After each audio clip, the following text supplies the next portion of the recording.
آیات مبارکہ میں حضور صلی اللہ علیہ وسلم کی ہجرت مبارک کی طرف اشارہ ہے، چونکہ کفار مکہ کے جتنے بڑے بڑے صنادید تھے، رؤساء تھے، سردار تھے، انہوں نے دارالندوہ میں مشورہ کیا۔ دارالندوہ جہاں اب آج کل باب الفتح ہے، اسی جگہ دارالندوہ تھا۔ اب تو حرم اتنا بڑھ گیا کہ ہر چیز اس میں سب توڑ کے شامل کر دی گئی۔ تو اس میں انہوں نے میٹنگ کی کہ حضور صلی اللہ علیہ وسلم کی بات جو ہے وہ بڑھتی جا رہی ہے، اور ان کے اپنے عقل کے مطابق یہ تھا کہ حضور پاک کے آنے سے نعوذ باللہ فساد ہو گیا۔ پہلے ہم سب ایک دین پہ رہتے تھے، اپنے باپ دادا کے طریقے پہ، لیکن اب یہ ہے کہ ایک باپ مسلمان ہے تو بیٹا کافر ہے، بیٹا مسلمان ہے تو باپ کافر ہے، تو اختلافات پیدا ہو گئے ہیں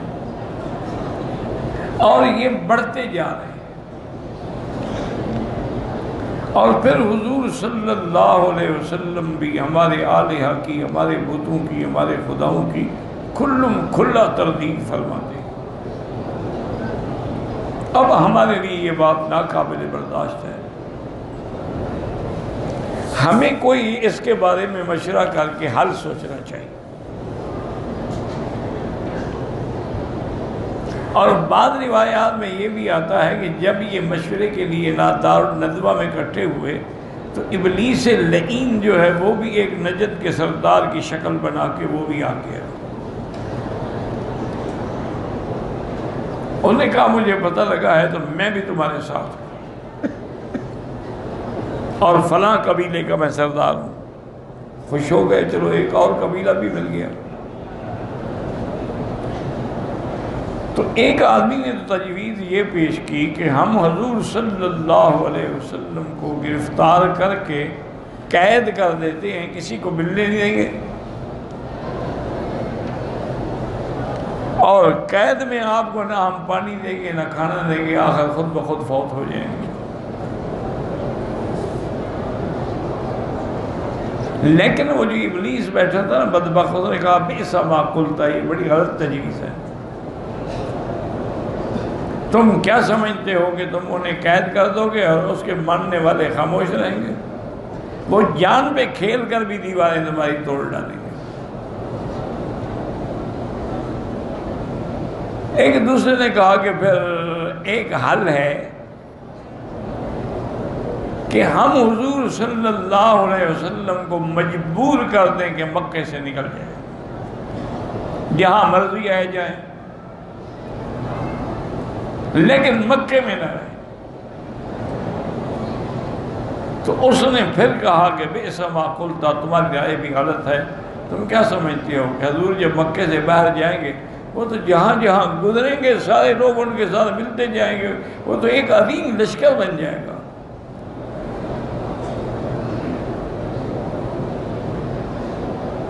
یہ تجویز جو ہے یہ قابل عمل نہیں ہے۔ ابی جہل لعین نے کہا کہ ہاں میرے پاس ایک تجویز ہے، وہ یہ ہے کہ ہم سارے قبائل مل کر، حلیف بھی، دوست بھی، احباب بھی، ہم تقریباً 60 قبیلہ بنتے ہیں، اور حضور صلی اللہ علیہ وسلم کا ایک ہی قبیلہ ہے بنو ہاشم۔ ہر قبیلہ جو ہے وہ اپنا ایک نوجوان ہمیں مسلح دے کے، اس کے پاس تلوار بھی ہو، نیزہ بھی ہو، تیر بھی ہو اور نوجوان ہو، تو ہم 60 جوان جو ہیں حضور کے گھر کے باہر گھیرا ڈال دیں گے۔ جب حضور صبح کی نماز کے لیے نکلیں گے ہم حملہ کر کے حضور کو شہید کر دیں۔ اب 60 آدمی حملہ آور ہوگا تو یہ فیصلہ نہیں ہو سکتا کہ کس کی تلوار لگی،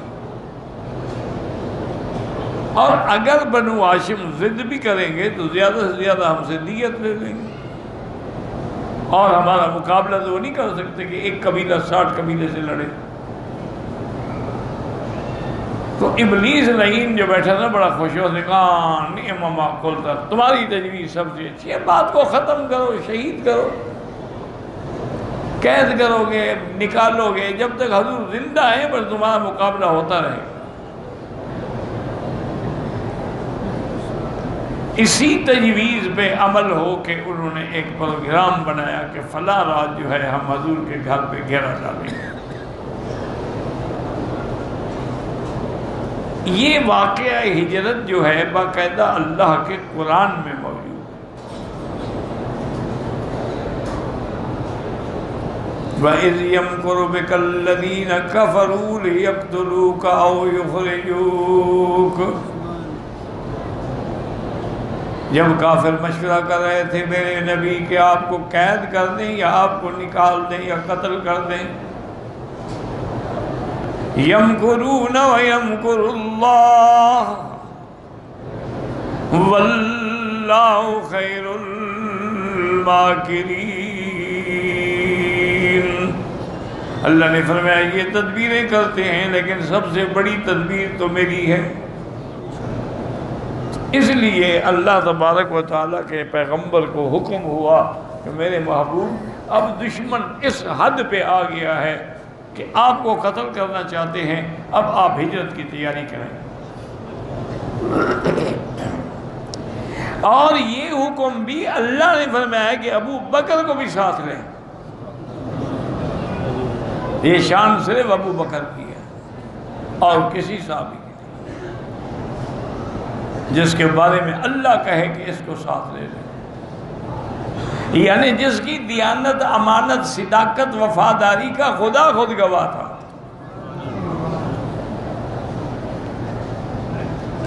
تو حضرت بی بی عائشہ رضی اللہ تعالیٰ عنہ فرماتی ہیں، اس وقت بی بی عائشہ چھوٹی تھی، 7-8 سال کی عمر تھی۔ تو بی بی عائشہ فرماتی ہیں کہ حضور کبھی دوپہر میں ہمارے گھر نہیں آئے تھے، تشریف لاتے تھے ابو بکر کے گھر میں، لیکن ٹھنڈے وقت میں کبھی ایسا نہیں ہوا کہ ظہر میں اور گرمی میں تشریف لائیں۔ حضور گرمی میں آئے، گھر میں داخل ہوئے اور حضرت ابو بکر کو حکم دیا کہ ابو بکر میں نے آپ سے ایک راز کی بات کہنی ہے، اپنے بچوں کو ایک طرف کر دو۔ تو حضرت صدیق نے بھی آگے عرض کیا، اس نے کہا یا رسول اللہ، ایک میری بیوی ہے اور ایک میری بیٹی اسما اور عائشہ ہے، یہ ابو بکر کا گھرانہ ہے، آپ کا راز نہیں نکل سکتا، یہ کٹ جائیں گے، مر جائیں گے، لیکن محمد مدنی کی بات نہیں نکالیں گے۔ آپ بالکل کھلے ہو کر بات کریں، ان کو ادھر ادھر کرنے کی ضرورت ہی نہیں ہے۔ یہ شرف بھی ابو بکر کو ملا ہے۔ یاد رکھو کہ اللہ نے سب سے پہلے اسلام نصیب کیا اور آپ کا سارا گھرانہ مسلمان ہو گیا، باپ مسلمان ہو گیا، ماں مسلمان ہو گئی، بیوی مسلمان ہو گئی، بیٹے مسلمان ہو گئے، بیٹیاں یہ شرف صرف ابو بکر کو ملا۔ اب دیکھیں حضرت علی کی بڑی شان ہے، لیکن ابھی طالب اسلام نہیں لے آیا۔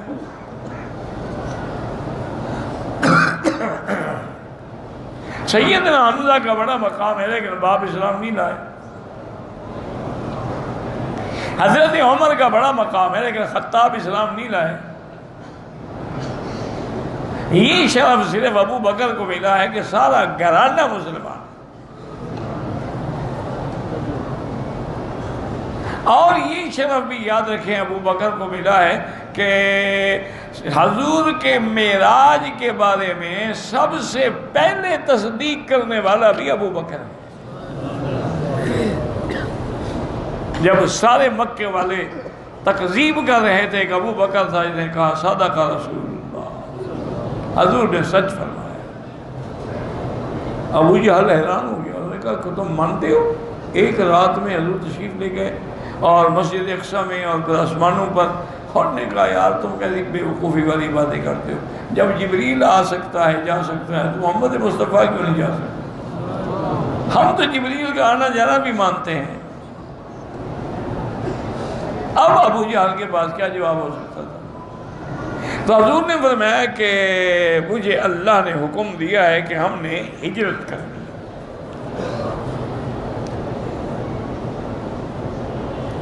حضرت ابو بکر نے کہا کہ یا محمد صلی اللہ علیہ وسلم،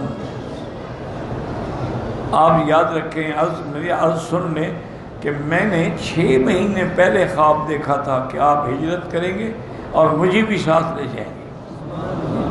تو میں نے 2 اونٹنیاں بالکل نوجوان اور بڑی تیز رفتار، ان کو باقاعدہ پالا ہے، کھلایا ہے، تیار کھڑی ہیں اسی ہجرت کے لیے۔ حضور نے فرمایا ابو بکر ایک بات ہے، میں اونٹنی تو آپ کی قبول کروں گا لیکن آپ کو پیسے دینے پڑیں گے۔ حضور میرا جان مال آپ کے لیے ہے، اور نہیں وہ الگ بات ہے، میں ہجرت کے ثواب کو کم نہیں کرنا چاہتا، میں اس میں کسی اور کے پیسے نہیں ڈالنا چاہتا۔ تو حضرت صدیق نے دیکھیں کتنا بڑا پیارا سوال، انہوں نے کہا حضور ایک عرض ہے، آپ ہجرت پر اپنی مرضی سے مجھے لے جانا چاہتے ہیں یہ اللہ کا حکم ہے؟ آپ نے بولا نہیں، اللہ کا حکم ہے۔ تو پروگرام طے ہو گیا کہ ابو بکر فلاں وقت گھر سے نکلیں گے اور سرکار دو عالم فلاں وقت نکلیں گے، اور یہی جو محلہ مسفلہ ہے، مسیال ہے، شہر ابی بکر ہے، اسی سے چلتے چلتے غار ثور کی طرف تشریف لے جائیں گے، اور جب وہ مکے کے شہر سے نکلیں گے تو پھر دونوں اکٹھے ہو جائیں گے۔ اور حضور پاک نے حضرت علی رضی اللہ تعالیٰ عنہ کو بلایا اور فرمایا کہ علی تمہارے ذمہ 2 کام ہیں، ایک تو میرے پاس کافروں کی بڑی امانت ہے، دولت ہے، پیسہ ہے، سونا ہے، چاندی ہے، میں نے یہ دیکھو سب پہ نام لکھے ہوئے ہیں، ایک تو امانتیں سنبھال لو، جب میں چلا جاؤں تو سب کو دے دینا۔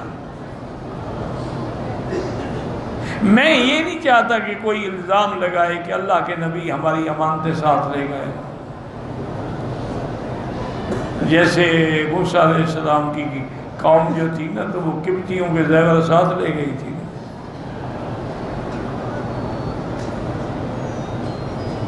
اور دوسرا تم نے یہ کرنا ہے کہ میری چارپائی پر میرے بستر پہ لیٹنا ہے اور میری چادر اوڑھ لینی ہے، تاکہ اگر دشمن محاصرہ کریں اور دیکھیں تو ان کو یقین ہو کہ اللہ کے نبی سو رہے ہیں۔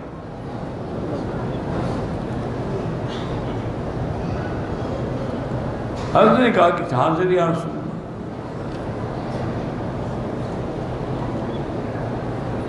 ہمارے شیعہ حضرات ایک استدلال پکڑتے ہیں، وہ کہتے ہیں دیکھو جی جس کے ذمے امانتیں اللہ کے نبی نے سپرد کی ہیں تو خلافت بھی تو امانت ہے بھی، وہ تو اس کا حق ہے، اور پھر جس کو اللہ کے نبی نے اپنے بستر پہ سلایا ہے تو تخت خلافت پہ بیٹھنے کا حقدار بھی وہی ہے۔ لیکن وہ یہ نہیں سمجھتے کہ قریش کی امانتیں علی کے سپرد، اللہ کی امانت صدیق کے سپرد،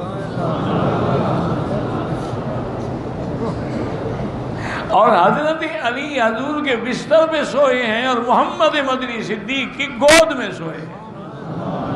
اب خود فیصلہ کرو کہ افضل کون ہے۔ اللہ اکبر، اللہ اکبر۔ کافروں نے گھیرا ڈال دیا، حضور نے نیچے سے مٹی اٹھائی اور سورۃ یاسین کی ابتدائی آیات پڑھی۔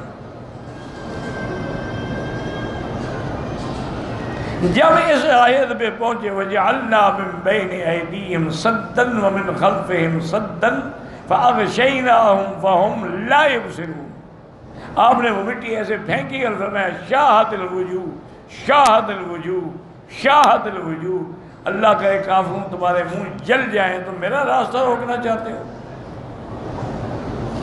اللہ کی شان دیکھیں، وہ مٹی ایسی تھی کہ حالانکہ مٹی پڑ جائے تو آدمی کو قرار نہیں آتا، وہ سب کے سب غفلت میں طاری ہو گئے، حضور بڑے آرام سے اندر سے چلے گئے۔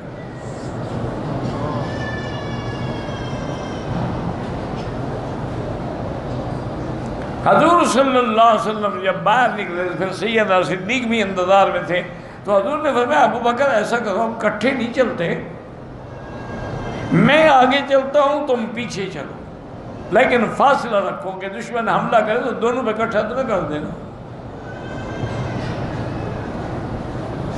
انہوں نے کہا حاضر یا رسول۔ ابھی اندھیرا تھا، ابھی غلس تھی، ابھی صبح کاذب بھی ظاہر نہیں ہوئی تھی۔ حضرت ابو بکر فرماتے ہیں کہ میں ایک عجیب امتحان میں آ گیا کہ ایک آدمی نکل آیا کافروں میں سے جو مجھ کو جانتا بھی تھا، کہنے لگا ابو بکر یہ تمہارے آگے جو آدمی جا رہا ہے یہ کون ہے؟ اب حضرت صدیق فرماتے ہیں میرے لیے امتحان تھا کہ اگر جھوٹ بولتا ہوں تو پھر صدیق نہ رہا، اور اگر سچ کہتا ہوں تو دشمن کو تو پتہ لگ جائے گا کہ محمد مصطفیٰ جا رہے ہیں۔ تو آپ نے فرمایا کہ ہاں رجل یہدینی سواء السبیل، ایک بندہ ہے جو ہمیں راستہ دکھاتا ہے۔ اور بات بھی حقیقت ہی، حضور دین کا راستہ دکھانے کے لیے تو آئے تھے۔ اچھا اس نے سمجھا اچھا ابو بکر کو کوئی راستہ بتلا رہا تھا، وہ چلا گیا واپس۔ اس کو تو بات سمجھ ہی نہیں آئی نا۔ اب جب حضور صلی اللہ علیہ وسلم غار ثور پہ پہنچے تو آپ نے ایک اور حکم بھی جاری فرمایا کہ ابو بکر اگلے پنجوں پہ زور دے کے چلو، پورا پاؤں نیچے نہ رکھو۔ مکے والے جو ہیں یہ سردار لوگ ہیں، مال والے لوگ ہیں، ان کو پیروں کی بڑی شناخت ہے، تو کہیں ہمارے پیروں کے نشان دیکھ کے ہمیں ڈھونڈ نہ لیں۔ حضرت ابو بکر کہتے ہیں میں نے کہا ٹھیک ہے رسول اللہ۔ کہتے ہیں تھوڑی دیر گزری، میں نے جب دیکھا کہ حضور کے پاؤں مبارک میں تو خون جمع ہو گیا، بدن مبارک طاقت تھی لیکن پاؤں پہ چلنا، اگلے پب پہ چلنا آسان تو نہیں ہوتا نا، پنجے پہ چلنا۔ تو حضرت ابو بکر صدیق نے کہا ایسا کریں میں آپ کی تکلیف برداشت نہیں کر سکتا، میں بیٹھ جاتا ہوں، آپ میرے کندھے پہ بیٹھ جائیں۔ اللہ کی شان دیکھو نا، جس کو شرف ملنا تھا حضور بھی راضی ہو گئے، اور حضرت صدیق نے آپ کو کندھے پہ بٹھایا اور اس مرد مجاہد نے غار ثور کی چڑھائی کندھے پہ بیٹھ کے طے کرائی۔ مکے والے کہتے ہیں یہ مسئلہ نہیں ہے، نہ میں نے کسی کتاب میں پڑھا ہے، لیکن مکے کے بزرگ، بہت بڑے بڑے بزرگوں سے میں نے سنا ہے، وہ کہتے ہیں کہ یہ صدیق کی وفا کا اللہ نے ایسا بھرم رکھا ہے کہ آج بھی کوئی شیعہ غار ثور پہ نہیں جا سکتا۔ وہ کہتے ہیں کسی شیعہ کو کہو میں چڑھ کے دکھائیں، اللہ عالم، یہ ان کا تجربہ ہے، مسئلہ کوئی نہیں شریعت کا۔ تو اس طرح حضور صلی اللہ علیہ وسلم غار ثور میں پہنچے، اور اللہ نے اسی کا ذکر پھر قرآن میں فرمایا ہے کہ الا تنصروہ فقد نصرہ اللہ، تم مدد نہ بھی کرو تو کیا ہو گیا، اللہ اس کی مدد کرے گا۔